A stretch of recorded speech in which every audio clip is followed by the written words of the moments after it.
Greetings from Long Island, where every highway is a sunrise. It's time for Dave's Gone By, an hour of comedy, talk, and music brought to you by Total Theater, with your host, Dave Lefkowitz. You've never heard anything like it, so sit back, relax, squeal if you must. Here's the host of Dave's Gone By, Dave! Tropical hot dog night! Like two flamingos in a fruit fight! Well, there goes the neighborhood and the year. Welcome, everybody, to Dave's Gone By on this final Thursday of 2005, December 29th. Hope that you all had great Hanukkahs, Christmases, Kwanzas, Festivi, whatever it is you celebrated, in whatever filthy and depraved ways you went about it. I hope it was meaningful to you and that you're now ready to take on the long and lonely months of winter. I mean, we have one more celebration, of course, New Year's Eve, December 31st, followed by family and football on New Year's Day. But after that, it's a pretty bleak stretch from January to President's Day. Even Valentine's Day doesn't count because you don't get off from work. You just have to buy stuff. So after Old Lang Syne, you really gotta hunker down for the next 8 weeks in the coldest weather through the longest nights. That's why our forefathers put these crazy holidays smack at the solstice. Birth of Christ, Schmirth of Christ, Maccabee, Schmackabees. You need any holiday when it's 20 degrees out and you're de-icing the windshield at 6 in the morning. I will bet you dollars to donuts that Jesus was really born, if he was born, sometime in the middle of June. A balmy summer's night in Nazareth. Actually, all nights in Nazareth are probably balmy, certainly compared to Lindenhurst, but that only strengthens the argument that Christmas and Hanukkah were invented by all these pagan polytheists living in Greenland or Western Canada, who broke up the crappiest part of their year with festivals and quasi-religious gatherings. Hey, Ook, put down that granite hoeing implement. We're feasting tonight. Oh, boy, just food, or is there an orgy, too? Hard to tell, Ook, but bring the liquor just in case.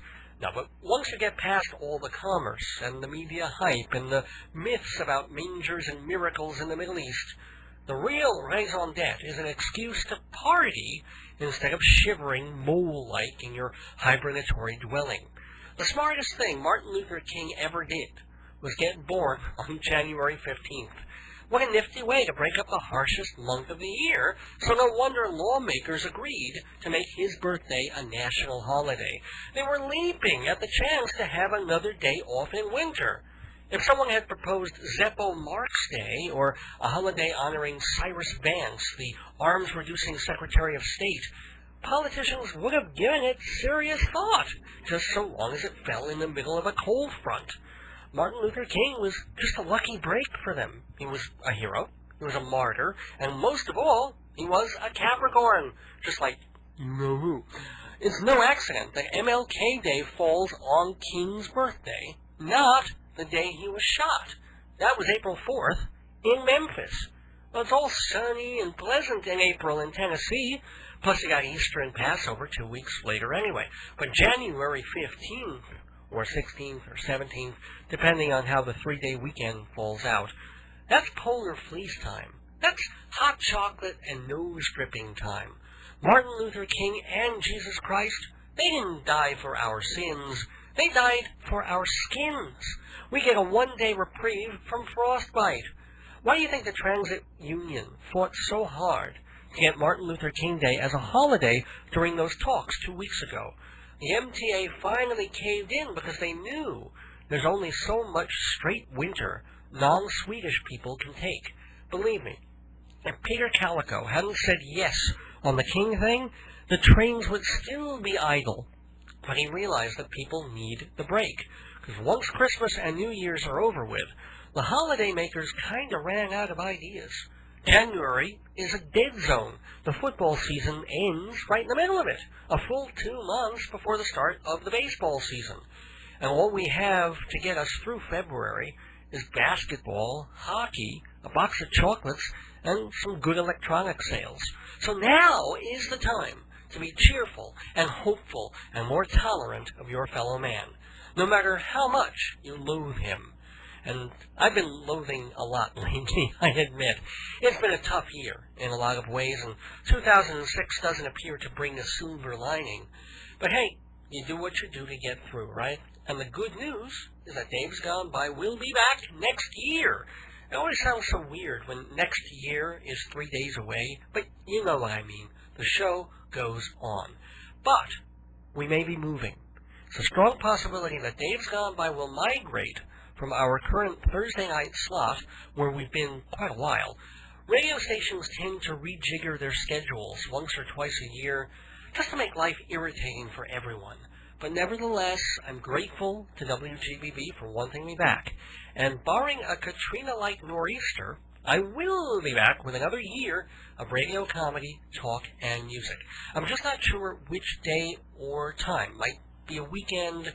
The best way to find out is visit my website, davesgoneby.org. D-A-V as in Victor, E-S, goneby.org. Or get on the Dave's Gone By weekly email list. Drop me a line at davesgoneby@aol.com and say that once a week you want to get the fun and highly amusing Dave mail. Your screen name won't be added to any spam list or anything like that. You'll just be added to our own personal list of folks receiving updates on Dave's Gone By. Upcoming guests, the topics of the week, and most important for now, where and when we'll be on starting in mid-January. Again, it's davesgoneby@aol.com. Now, I'm grateful to everyone who helped this program the last 12 months and who will be there for Dave's Gone By in the 52 weeks that lay ahead. The guests, the listeners, my family and friends, and I'll try to be a little more specific at the end of the show. But right now, let's acknowledge the sponsors and supporters of Dave's Gone By, folks who put their money where my mouth is. Total Theater, the publishers of Performing Arts Insider magazine, the best, most comprehensive New York theater journal around. Go to performingartsinsider.com for more information and 10% off subscriptions to my listeners. Big thank you to Hewlett Minuteman Press, the copy kings of Nassau County. Mike Toron, Dave Toron, the whole family, bless their hearts. They've supported the show since nearly the very beginning, offering 10% off all jobs to our listeners, and we support them right back. Hewlett Minuteman Press. And our most recent sponsor, MortgagesRock.com. Andy Leibowitz, very cool dude, works right on the South Shore and has been building up this mortgage funding company week after week, month after month. Now, I've seen the place go from an empty storefront to an office humming with a dozen people, all helping folks get mortgage loans and loans for other needs. And the best part is that they train people to become funders, mortgage originators. If you bring in the client, someone who needs money to renovate or take a trip or buy a co-op, they'll show you how to make that loan happen. They'll do most of the paperwork. You'll get a nice commission when the deal goes through. Licensed in New York State and several other states, Discount Funding Associates runs the website, mortgagesrock.com, which tells you everything you need to know about the mortgage process. Check them out, mortgagesrock.com. So thank you to all of our sponsors and to all our listeners and to our guests. We have 3 returnees tonight, folks who've been on the show before, but we're having them back. A, because they're really cool and smart and fun, and B, because they're experts in Broadway and off-Broadway theater, which I love to talk about and bring to the show as often as I can, and C, because this is the year-end episode and a great time to ask these folks what they thought were the very best and the very worst shows of 2005. Maybe they'll say Spamalot. Maybe they won't. Maybe they dug The Color Purple. But maybe they preferred The Light in the Piazza. You'll have to listen in to find out. And all 3 of my guests were on the special Tony show last June, and I'm delighted to have them back. Charlie Gross, freelance critic and co-host of Two on the Aisle on Manhattan Cable Television. Jeff Goodman, freelance critic and co-host with Charlie of Two on the Aisle on Manhattan Cable Television. And Iris Dorbian, editor-in-chief of Stage Directions magazine. So get ready for some theatering and bantering and nostalgia on this episode of Dave's Gone By, hosted by me, Dave Lefkowitz, radio personality, theater critic, journalist, and humorist. Stay with me as we kick Old Man 05 in the ass and pull Baby New Year in, kicking and screaming and pooping. It's going to be that kind of year, but isn't it always? We'll be right back with theater critic Jeff Goodman in less than a minute. Oh my God, the wedding is next month. We need flyers, invitations, booklets. Irving, we are screwed. No, we're not, Pearl. We'll just go to Hewlett Minuteman Press. Hewlett Minuteman? What can they do? Printing, engraving, Really? letterheads, souvenirs. Wonderful. Are they still at 1315 Broadway in Hewlett? Yup. 516-569-5577. Well, stop dawdling. Let's go. Yes, dear. Day after the wedding, I kill her. Welcome back to Dave's Gone By, the season ending, the year ending, Dave's Gone By show on this December 29th. I am here with one of my favorite friends and critics, Mr. Jeff Goodman. He's been on the show a few times. He's a critic for the cable television show Two on the Aisle, hosting duties which he shares with Charles Gross.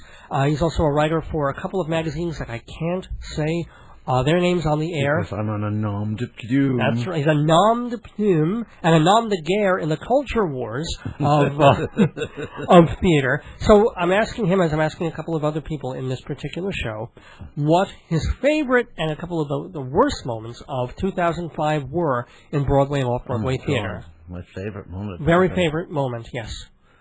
Holy cow. How can I... There's been so many really good... Honestly, one of my favorite moments was when I heard they were doing Seascape. I love the fact... Seascape is one of the few oldies I've never seen. Okay. And I loved it. You loved it?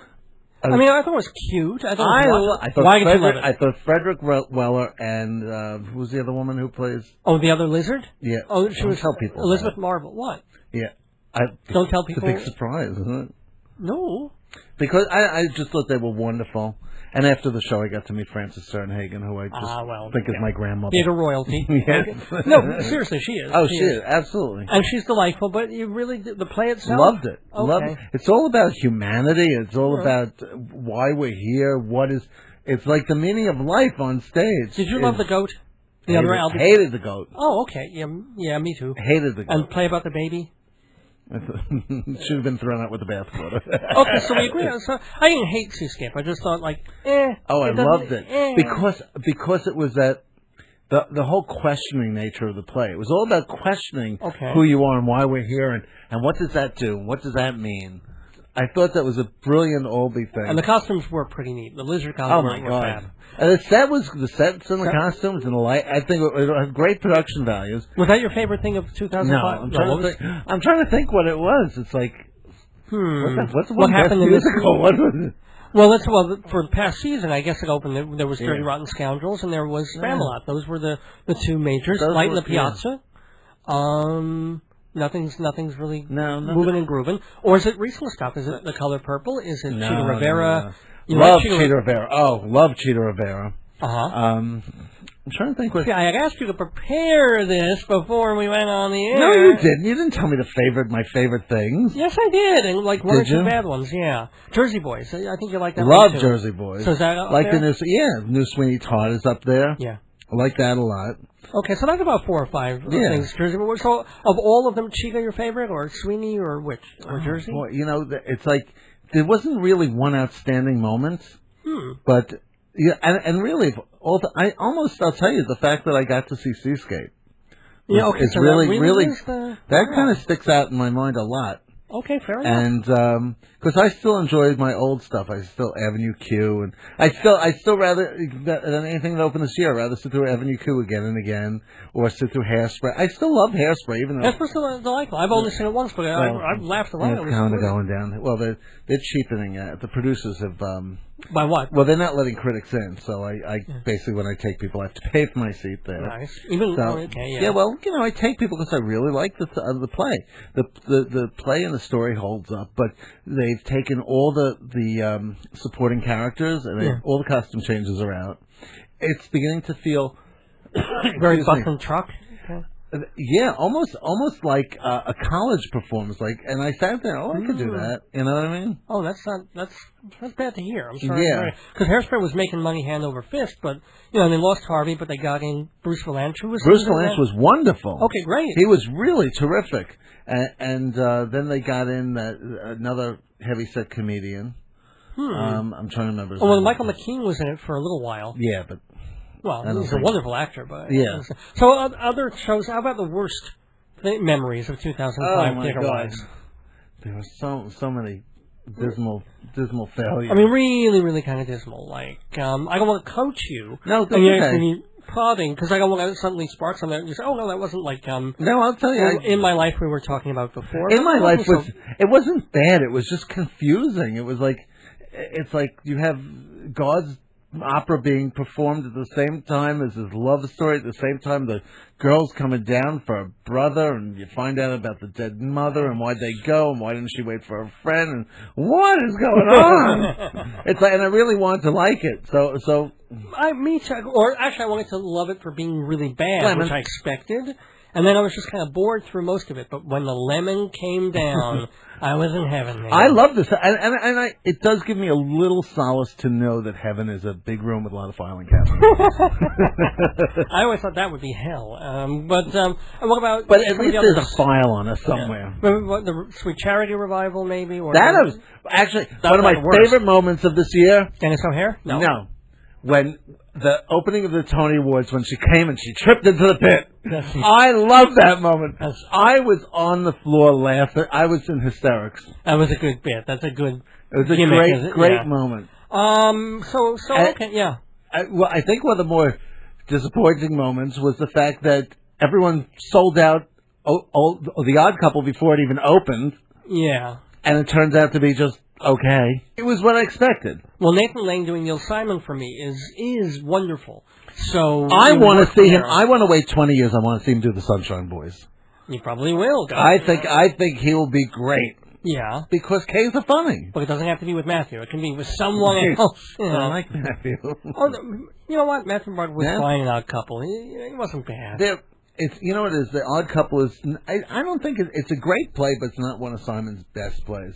Because it's not edgy. I think time has run by that. And I think the fact that the TV show is... Well, Lane makes it edgy. He's a violent character, which I never quite realized from the movie. I mean, Well, yeah, but that's... I just count that. That's Nathan Lane. Yeah. And Nathan Lane... spaghetti on the wall. What I really want to do is I want to get together with Nathan. I'm going to produce his next show. It's going to be called 2.5 Hours with Nathan Lane. Yeah. For the first act, we read the first part of the phone book. For the second act, we read a different part of the phone book. Yeah. No, because you would figure Nathan Lane could do anything, but I saw Dedication or the Stuff of Dreams off Broadway. You didn't like that? Oh, it was awful. I love that. Oh, that was good. Was that also one of your favorites? We didn't even talk about it. Yeah, I really like that. No, stupid. And in the bunny suit, you put Nathan Lane in a bunny suit at the end, turning around and around. Well, it was... God. Yeah, but you know what it is? I really love the theaters, too. The buildings. Okay. I always have loved the buildings themselves. Well, if I could, New York Theater, where did they do that one? They did that up at second stage. The one on... Blackman. It was 59th, 59th. Oh, is that where they did? Okay, yeah. So... Well, you can't have fallen in love with 59E59. It's basically like a cinder block. And it's brand new, too. You don't have memories going back. Yeah. But, but it's a nice space. It's good. The sight lines are great. Yeah, it's a nice... It's a little small stage, but, Yeah. So, okay, last question for Jeff Goodman. What are you looking forward to in 2006? Something good. And by the way, one of my least favorite things was Woman in White, that cyclorama, the set. It got me dizzy. Some people love the set. They said it's the newest thing. It's really exciting. I haven't seen the show yet, but it screens and scrims and 3D. What it is, it's a big cyclorama. I can't imagine. And I swear to God, I actually asked... Maria Friedman. And we have to give her which So is props. She is under. It's the year of the wounded actress. You've got Maria Friedman, who was breast cancer, and then comes back for a while, and she's out for a bit, and then but also Sweet Charity with Christine Applegate in her foot. So it's kind of like they come roaring back from adversity. Other things you're looking forward to in 06. 06? Well, Mary Poppins. Okay. Not everybody's looking forward to that. You're not looking forward to Mary Poppins? Oh, Chim Chim Cheroo. Maybe Billy Elliot. I mean, we've heard Billy so Elliot much about it. in 2006? You think it's going to take another year? I would figure... I think so. First of all, I don't think they're Brendan. You're going to have... Well, this year is the year of Tarzan. But that's the season... Right, okay. Right, I'm thinking in terms of... But 2006. I know, and 2006 is going to be Mary Poppins. I don't think there's going to... Everyone likes Mary Poppins. I don't care who you are. I mean, really, everyone... Didn't you want to have her as a nanny? Come on. Well, way back when, yeah. And it evokes... Or Julie Andrews as a girlfriend, something like that, yeah. Okay. Either one, yeah. You've been seeing... What was the popping off movie? I beg your pardon? 10. No. Is 10 the one? Oh, it's the one after 10. Excuse me, SOB. SOB, right. Yeah. Where Julie Andrews expose. So. As it were, yeah. And also Rosanna Arquette. Who looked a little better than Julie Andrews in that movie. But anyway, other things in 06 coming up? I'm trying to think Pajama Game I'm looking forward to. Right. I really am. That's with Harry Connick Jr. I want to see if this spring. Oh, and 2006. Hopefully, I'm keeping my fingers crossed. I would really like to see the revival of Chorus Line. We probably will. It's scheduled. It's scheduled to open on the day that it opened in 1976, which is very clever. So 30-year anniversary. Yeah, it's a 30th anniversary production, and I think that would be great because I think it's a musical that people should see, and there's a whole generation of theatergoers now who have not seen a Broadway production of because it closed in 1988 or 89. So that's a decade is. For most shows, you want to leave more than a decade, but for a show like that, which could have kept running just like Cats. And do you remember what came into the theater? It was the only other good jukebox musical besides Jersey Boys. Well, I didn't like Mamma Mia very much, and Moving Out was okay. No, that closed. The Mitchell Parish show? No. What? Everyone forgets it. Jukebox music. Buddy. Oh, I wasn't crazy about Buddy, but all right. Really, you didn't like Buddy? But it was all right. So, but it was a hit, certainly a hit. And wasn't the other successful jukebox musical been the Peter Allen one, sort of? Although that's not really. Well, that was only success because of him. Yeah. Anyway, you have made this show a success, at least for the segment. Jeff Goodman, talk about. Wait, I want to talk about the bad stuff. What's the bad stuff then? Well, we talked about one or two. I want to know what you thought, just so I can. Yeah, well, I like it because I kind of. Being the optimist, I always put all the bad stuff behind me and just go, I mean, unless it's been horrendously let's say for me, Tom Paine was pretty wretched. That was off-Broadway. Okay. What else didn't I really... The Suzanne Summers thing. Yeah, but didn't you just get to love Suzanne Summers? No. You know what I thought was hilarious about that? The whole thing is that, for the whole thing, I was like 5 rows away from Suzanne Summers. But I kept watching her on TV. I know. And holding my ears because the volume was too loud. It was very loud. I mean, it's a one-woman show. It was terrible, but I just fell in love with Suzanne Summers. I can't help it. I want to get a Thigh Master so badly now. You should have boy on stage. She was hawking the damn thing on stage. I know. Wait, so what else were your... Jeff, I've got to wrap up the segment. I'm sorry. But I'm not sorry to have you as my guest so many times on Dave's Gone By. Jeff Goodman from 2 on the Aisle on Manhattan Neighborhood Network Cable Television. Look, as you can see, Jeff is a really fun and knowledgeable but enjoyable raconteur. And terribly unprepared today, I think. and still able to carry himself so well. Jeff Goodman, thanks for being in the neighborhood. And Dave Lefkowitz is here for the play-by-play. The play-by-play-by-play by Dave in his book of plays, Marriage, Babies, and the End of the World. Comedies, satirical, silly, sad, and strange, all collected in a great-looking book. Just $20 hardcover, $12 soft.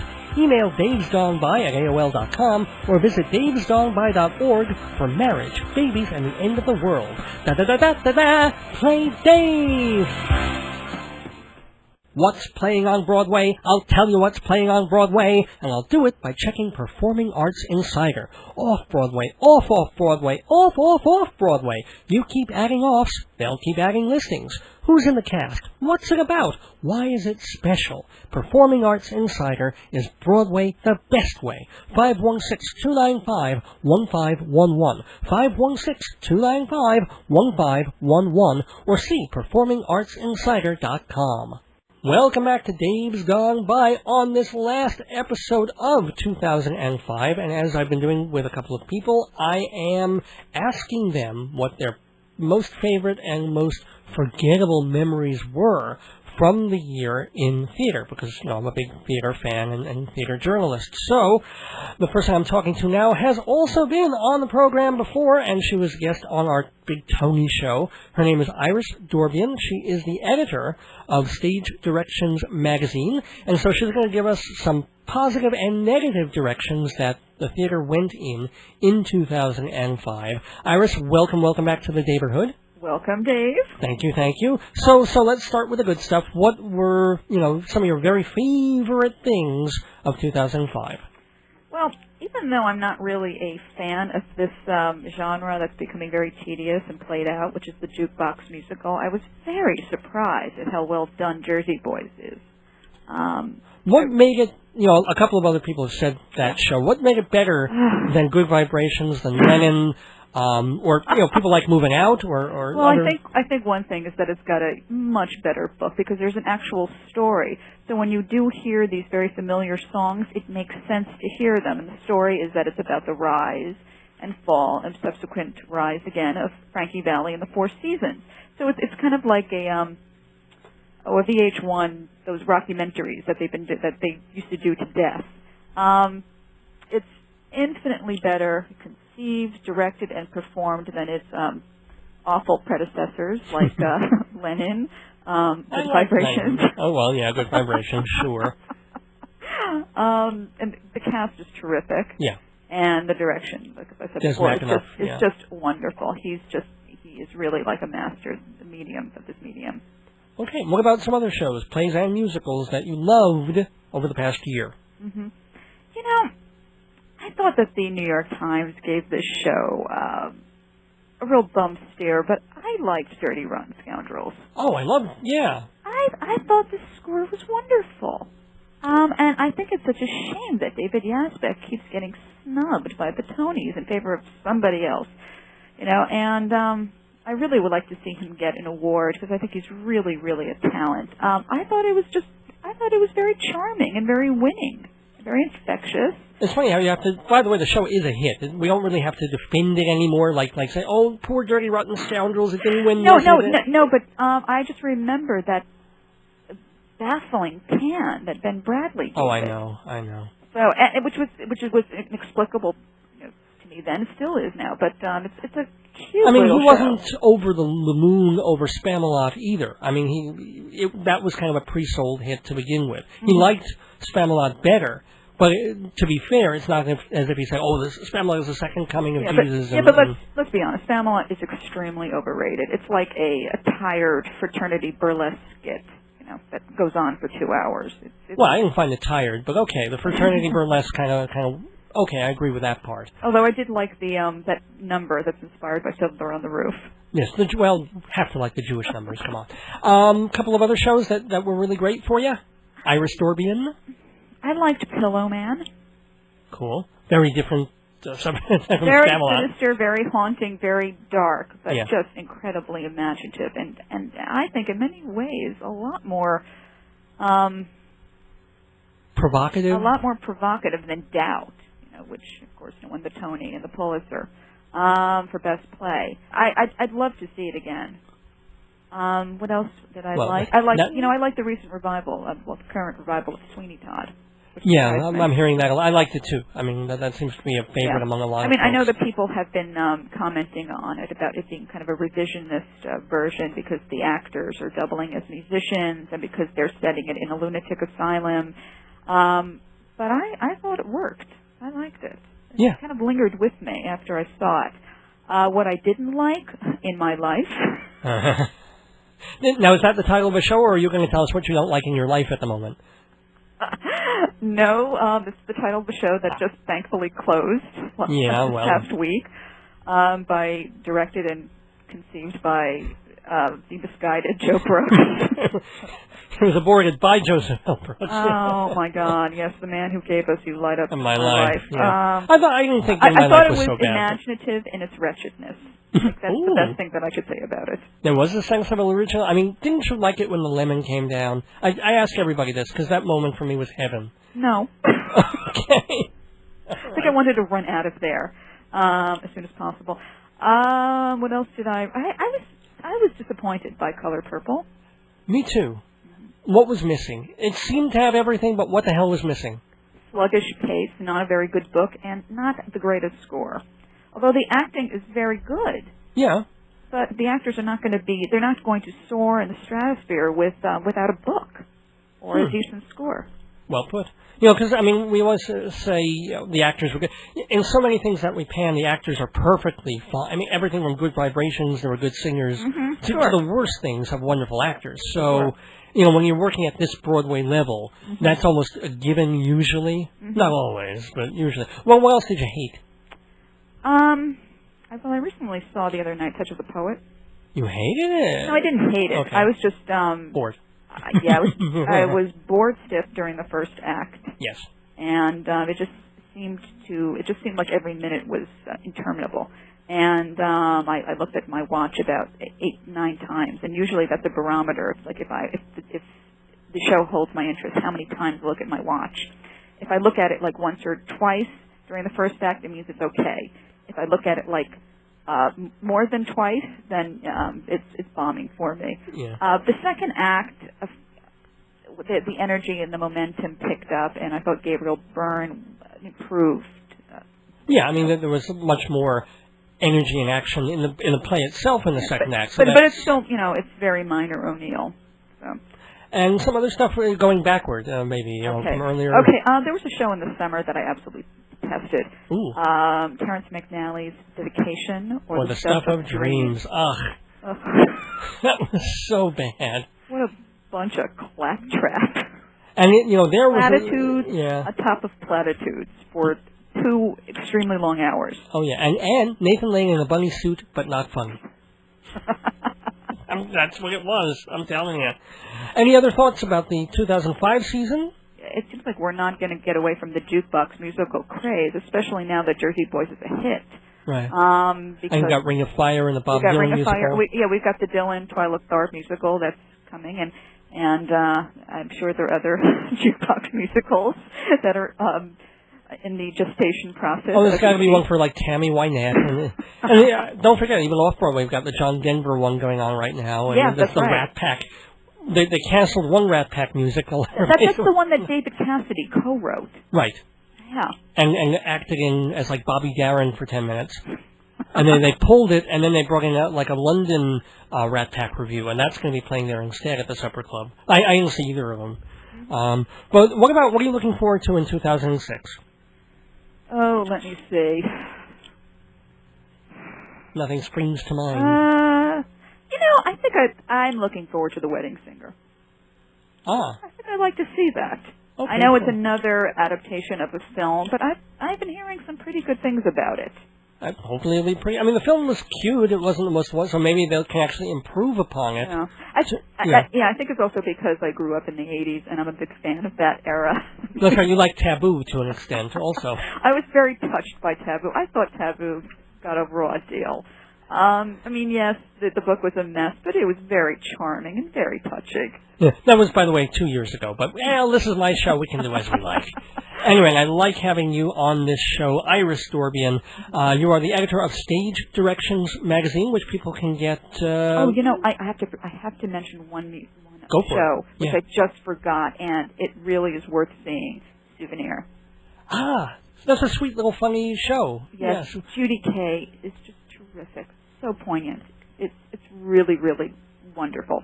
Oh boy! Okay, so that's up there on the top. So, I love it, but I think it's a really nice show. I would recommend it, and it's struggling at the box office terribly. So, if you're thinking of seeing it, do go. Yeah.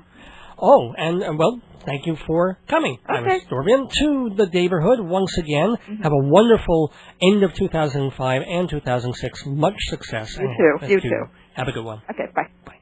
D is for Dave, F is for fun, S is for silly and special, X is for excellent entertainment, D, F, S, X, Internet Radio, playing vintage episodes of Dave's Gone By, Thursday nights at 8 and 11. It's part of Live 365, but all you've got to do is visit davesgoneby.org. Click the link and listen online to classic Dave's Gone By, Thursdays 8 and 11. DFSX, letters that stand for terrific. Are you filled with uncontainable rage against everything and everyone? Try the special Jimmy and Robin Stress Reduction Plan. 3 hours of hardcore punk, metal, and grunge rock mixed with wild comedy from a crazy crew. Visit jimmyandrobin.com and hear Jimmy and Robin, midnight Fridays on WGBB. Feel better? Welcome back to Dave's Gone By and this year-ending kind of special edition of the show, and we've been asking folks what their favorite moments in theater were for 2005, since I'm a really big theater fan and a critic, and I work on a theater magazine, so that's my big thing, and I know all these critics and people who love the theater like I do. So I'm asking them what was great for them in this year. So now we're talking to another good friend of the program. He's been on here a few times, including our special Tony show last year, Charles Gross. He's the co-host of Two on the Aisle on Manhattan Neighborhood Network with Jeff Goodman, who's, as you know, also on this very program tonight. So, Charles, welcome. Thank you, Dave. Always wonderful to have you. Charlie, what were your best favorite moments in the theater, Broadway or off, for 2005? 2005, I would have to start with Chitty Chitty Bang Bang, and that was my favorite and my most disappointing moment on Broadway. Favorite because? I have to say I've loved the show as a movie, and I expected to enjoy it on stage, but when I saw it, I was just blown away by it, quite frankly. The revisions that they had made it a much stronger story. The new orchestrations, I came away with a much greater appreciation of the Sherman Brothers as composers, and it is so elaborate. I mean, when Miss Saigon and Cats and Les Mis closed, we thought we had seen the last of the mega musical, and all of a sudden this car comes out and it flies, and it totally blows away any chandelier, any helicopter, any turntable you've ever seen. And I really, really had a wonderful time with it. And my disappointment is it's such a beautiful and elaborate production, with the exception of the choreography, which could have been a bit sharper. But it was beautifully staged, and unfortunately it is closing. That's my great disappointment. That it didn't become a hit. That it became a big flop, actually, financially anyway. Yeah. Certainly artistically, I think artistically it was snubbed, both by the Tony voters, and more disappointingly to me, by the Drama Desk, which is an organization that you and I are both belong to. And I really think this has been the most underappreciated musical since Beauty and the Beast, which, also has a wonderful book and score. But people saw, it's just Disney. Right. And I think this thing, it's just a car. And it was just so much more than that. And Beauty and the Beast ran, Chitty Chitty Bang Bang will not, at least not on Broadway. And to me, that's very disappointing. See this show while you still can. Bring the family. To do it. Don't bring the family. Don't bring anybody. Or just go yourself, because it is certainly a show to be seen. Cool. What other shows did you see in 2005? On the other side of the scale, Sweeney Todd, which I also enjoyed. Now, this is this is about as bare bones a production as you could make of it. The cast is also the orchestra. But it's such a powerful production. Patti LuPone adds sex appeal to Mrs. Lovett, and she gets a few puffs in on the tuba, which is a highlight of the show. No, that's not a metaphor. That's the actual tuba. No, she actually does play the tuba. Yeah. Michael Severus is scary as Sweeney. But he's also human. I mean, you see him as being really a less... He does turn into a monster, obviously, but you see where the man became the monster. No, actually, I don't think so, because he comes off his head shaven, he's pale as a ghost, he's wearing a long leather jacket, he looks like he walked off the set of Buffy the Vampire Slayer. This guy looks scary for the first minute. I hate to tell you, but Michael Severus always looks like He was bald when he was doing Tommy. That is actually the way he looks. Well, sorry about that. Maybe he's a scary guy. But again, it's such a reduced production. Sometimes I miss the orchestration, but on the flip side, in an era where Radio City Music Hall was using tape music briefly during a musician's lockout, you come away with a greater appreciation for live music because it's such a small orchestra and because it's on stage, you see them playing and you can say, hey, that's the accordion, that's the guitar, that's the tuba. And you really come away with a greater appreciation for live music, which is an appreciation that I think we desperately need in the theater. Well, really well put, Charlie. Yeah. What about a couple of the best things of the last year, Charlie Gross? Jersey Boys. So, yeah, a lot of people, I liked it. I didn't think it was one of the best, but you really thought it was great? I really enjoyed it quite a bit. Okay. That's the story of the Frankie Valli and the Four Seasons. Doubt.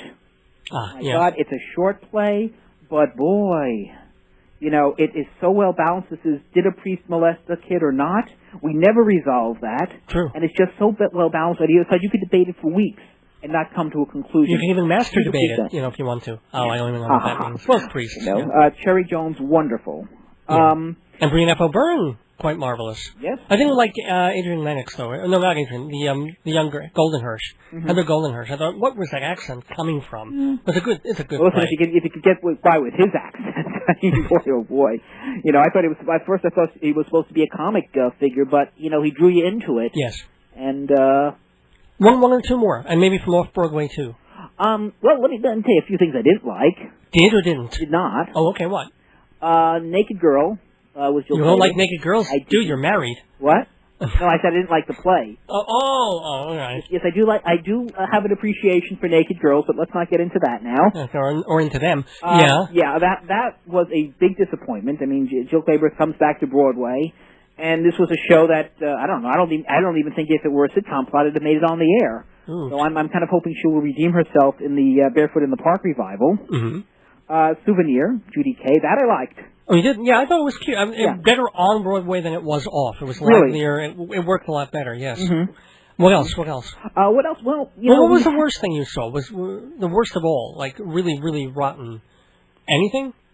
Again, I'm reluctant to give out an award for that. Well, it's not an award. But I think it would have to be Naked Girl. That was really a very disappointing play. Okay. On that. But also the musicals that we had this year, Dirty Rotten Scoundrels, it was wonderful. Light in the Piazza.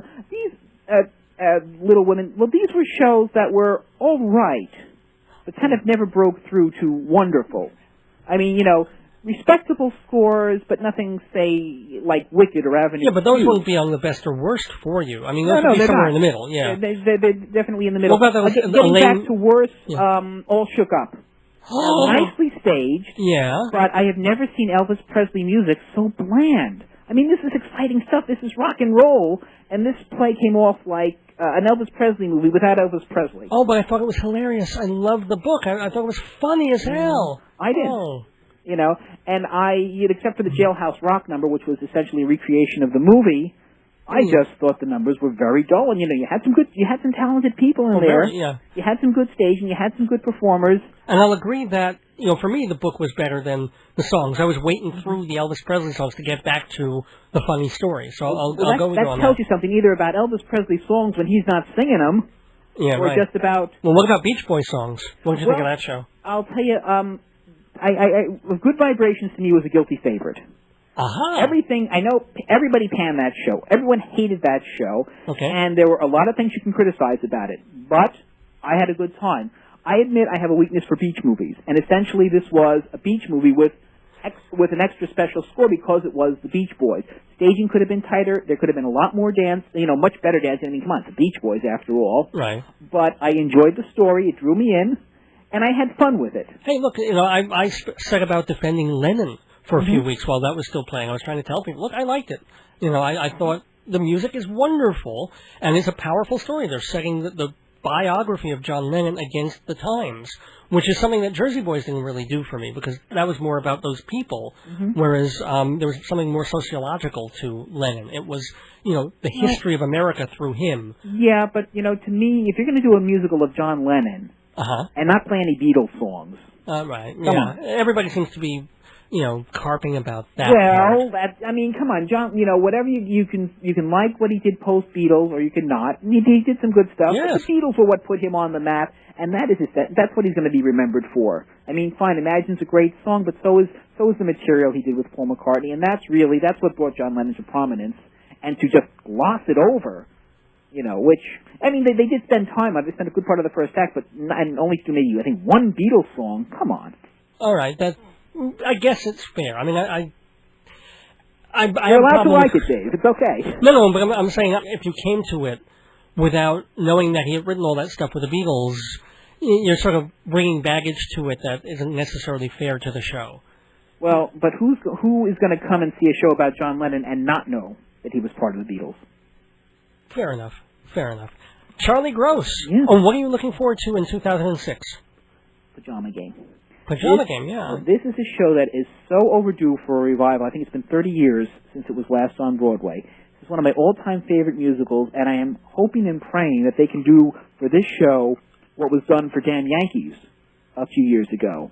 This is a really classic musical. It's a wonderful score, a beautiful book, and I'm just hoping that it will get the revival it deserves.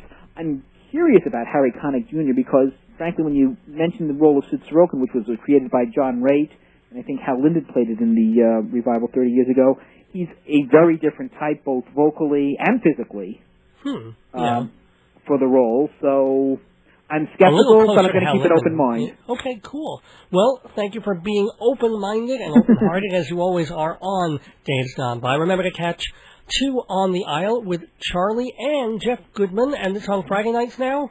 Friday nights. It's actually every other Friday night, Channel 57 in Manhattan, 8 o'clock. If you don't live in Manhattan, go to the Manhattan Neighborhood website, do it at 8 o'clock, between 8 and 8:30, click on Channel 57, and there we are. Yeah, that was easy. Thank you, Charlie Gross. Have a wonderful, wonderful 2006, and I will be talking to you then as well. Looking forward to it. You get parodies and sketches, interviews and sketches. Check our website listing and you'll find your faves airing week after week. Every show was unique. Those were the good old Daves. That's right. So many great moments on past episodes of Dave's Gone By. Now they're archived and available on CD. Special guests like Neil Innes, zany sketches with Rabbi Sol Solomon, and songs like Makin' Poopies. Classic episodes of Dave's Gone By, only $12 with discounts if you buy more than one, and add $1 each for a personal autograph. Check davesgoneby.org for all the past shows, or email davesgoneby@aol.com. If you wanna have fun, buy CDs, everyone. Those were the good old Daves. More bad news. That's all you hear, bad news. But here's good news. Sunday nights at 7 on WGBB, Joe Salzone covers current events with humor and smarts on Worldview, a fast hour of interviews, news, and opinion. Plus, my weekly theater segment, Broadview. 7 p.m. Sundays, Worldview, and welcome to it. 30 seconds is a long time. You can say a lot in half a minute about your business, your product to sell, your message. Say it on Dave's Gone By. Easy, inexpensive, effective. For details and the rate card, davesgoneby.org or email davesgoneby@aol.com. Imagine how much you can say to my listeners by advertising on Dave's Gone By. Just like this, 28, 29, 30. Welcome back to Dave's Gone By on this night before New Year's Eve. I want to thank my special theatrical guests, Iris Dorbian, editor of Stage Directions magazine, Charles Gross and Jeff Goodman, co-hosts of Two on the Aisle every other Friday night at 8 on Manhattan Cable. And if you're not in the city, you can watch the web stream on mnn.org. That stands for Manhattan Neighborhood Network, mnn.org. And if you want to read more about my best and worst picks of 2005 on Broadway and off, pick up a copy of Performing Arts Insider Theater magazine. Single issues are on sale now at the Drama Bookshop on West 40th Street in the city, or go to performingartsinsider.com and subscribe. It's expensive, but well worth it, and Dave's Gone By listeners get 10% off. A reminder, too, that you also get 10% off at Hewlett Minuteman Press, the copy kings of the South Shore, and that MortgagesRock.com is the place to help your friends and neighbors get the loans they need. Well, before Dave's gone by, kisses Thursdays goodbye and bounces back on another night, I do want to take a couple of minutes to laud and applaud the wonderful people we've had on this show over the past 52 weeks. The very first show of this year, January 6, 2005, we had folk singer and guitarist Chris Smither talking about his life and years in the music business. And later on, we were graced with a number of other fabulously folky folks, like Christine Lavin, who was so great that we had her on for 3 consecutive episodes.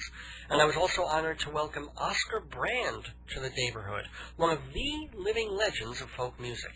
In a more bluesy-woozy vein, we had Jeffrey Tozer, the Sultan of Swanktown. And we had post-punk progressive pundit Reckless Eric on the show. What a blast! And the alternative local band His Mighty Robot. And we welcomed back the indefatigable Milwaukee musician Art Paul Schlosser. And how about the lovely and talented Paulette Atee, who let herself be the very first interview subject of Peter Fitzgerald, our wigglesome gay correspondent, and l'chaim to Jeff Janning, the altar rocker, who spent a bright night at Yiddishkeit with Rabbi Saul Solomon. Mike Burston also had a charming chat with the Rebbe, and Saul is still kvelling about the enchanting hour he spent with pop tunesmith Jill Sobule. Oh, and Jill is going to be back at Joe's Pub January 25th and 26th. Go see her. She's a fine songwriter, an adorable performer, and she wails away on an acoustic guitar like Hendrix at Monterey. And the rabbi also has fond memories of these folks, and admittedly not so fond memories of Mandy Patinkin, who hung up 30 seconds into a 20-minute interview. Remember that? So since then, the Rebbe put a curse on Mandy's TV show, Criminal Minds, a curse that has worked so well. The show is now in the Nielsen Top 5. Well, he's a rabbi, not a witch doctor. We did have a doctor in the house last January, Dr. Elmo, the man who gave the world Grandma Got Run Over by a Reindeer. And, speaking of Christmas songs, it was fun having Christmas music expert Ron Clancy on the program last week. Other music aficionados who graced these microphones over the year included Alan Anderson, who talked about Irving Berlin, Christopher Ricks, who was so witty and so stimulating about Bob Dylan, Ari Abramowitz, the pocket rocket author, who spoke about all kinds of music and how they tie together, and on a sad note, Al Aronowitz, the blacklisted journalist who passed away just a few weeks after appearing on this show. Other writers who are, God willing, very much alive and well, Larry Quatchy, who talked about his rather unhappy childhood on Long Island, Tom Perich, who told us how to create our own national holidays, and a couple of playwrights, Michael Weller, Greg Allen, founder of the Neo-Futurists, Florida scribe Bill Levengood, and Long Island's own Danny Arcieri. We also chatted with David Spencer about what makes good and bad musicals, and with Frank Wildhorn about Frank Wildhorn. Actors, too, Lenore Zan, Paul Bucock, Stephen Tobolowsky, Armin Shimmerman, and Julie Haggerty. We talked with theater critics, besides Jeff, Charlie, and Iris tonight, when we talked to them on our 3-hour Tony show, Jane Novick, Jeannie Lieberman, Rosalind Friedman, and let's not forget my wickedly winning conversation with the New York Post's own version of Dr. Evil, Michael Riedel. And we talked about radio with singer Amy Coleman and DJ Valerie Smaldone. Filmmakers the Ubin twins shared their experiences making Derailroaded, the Wild Man Fisher documentary, which is really worth seeing. It's funny and wacky and weird, and then quite dark and powerfully sad. The day after his birthday, my dad, Philip Lefkowitz, told some jokes and did some reminiscing on this show. And for Valentine's Day, my wife, Joyce, graced the airwaves as she does every day of my life. And those were just the guests. I'm not even talking about all the sketches and original songs and the news gone by and all my rants on stuff like Aruba and the New York Mets, the oil crisis, the Aristocrats, openings and closings on Broadway, Sunday parking. You know, week by week, we only have an hour, And I always feel like I'm just scratching the surface, that I never have enough time to try all the stuff I really want to, and talk to all the guests in the depth I'd love to go into. By the time I finish my intro spiel, sometimes I'm already a third of the way into the program. And yet, when I look back on it over the course of a full year, I've had a pretty full plate. The fact that I was able to share it with all of you, week after week, has been a great source of joy and inspiration for me. Gotta thank the people here, Station Manager Jeff Lowe, Program Director Tom Ross, not only for Dave's Gone By, but for letting me do my 9 o'clock music show, Fill Her Up, as well. Definitely listen tonight at 9, because I wrap up the year's news with music. And as far as WGBB goes, my best wishes to some very cool hosts. Curry Kidd, Joe Salzone, Vic Fusco, Bonnie D. Graham, Jimmy and Robin, Trevor, Stan the Man, and thank you, David Taney. I cannot forget this wonderful fella who single-handedly put Dave's Gone By on the internet at live365.com. All year long, David Taney's comedy channel, dfsxradio.com, has aired best-of episodes of Dave's Gone By Thursday nights at 8 and 11 Eastern. That continues tonight, and Godspeed right into the new year. So click on over from davesgoneby.org and give Life 365 a listen in just a minute or two, or you can later at 11 tonight. Thanks also to Marty Glynn of TheaterPod.com. He's been working on getting more archives of Dave's Gone By onto TheaterPod that people can listen to anytime on their computers. The target date is now midwinter, and all I can offer is my help, my hopes, and my thanks. Finally, I can't forget my family, my mom and dad, whom I mentioned before. I want to wish better health and a better year to my Uncle Lester, as well as to my cousin Karen, who may not see another new year unless a miracle happens. But hey, she's had her share of miracles, so maybe God has one more up his sleeve. Who knows? But I wish love and health to all my family, aunts, uncles, cousins, the dogs, the frogs, the potatoes, and to all of you out there who have supported me, appreciated my work, and allowed me to keep doing what I do. Happy New Year, everyone. I'll be back in January, probably not the first week. I'm going to take a week or two to hibernate and concentrate on other projects. But keep checking davesgoneby.org, because I will be back with a new and a New Year edition of Dave's Gone By in a week or 2 or 3. Until then, don't miss your days going by. This is Dave Lefkowitz. Good night. Shana Tova, over and over, and gone by. I will go a merry way and jump the hedges first. Drink the clear, clean water for to quench my thirst. And I will watch the ferry boats and they'll get high against the blue ocean, against the moral sky. And I will walk and talk in gardens all wet with rain, and never, ever, ever, ever get so old again.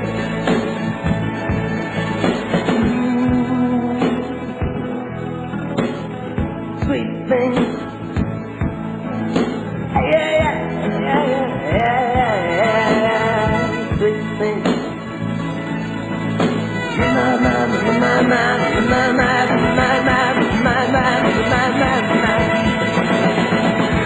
Hell will drive my chariot down your streets and cry. Hey, please, dynamite, and I don't know why. And you will take me to warm your arms again. And I will not remember that I ever felt the pain. And I will walk and talk, and God is all wet with rain. And never, ever, ever, ever, ever get so old again.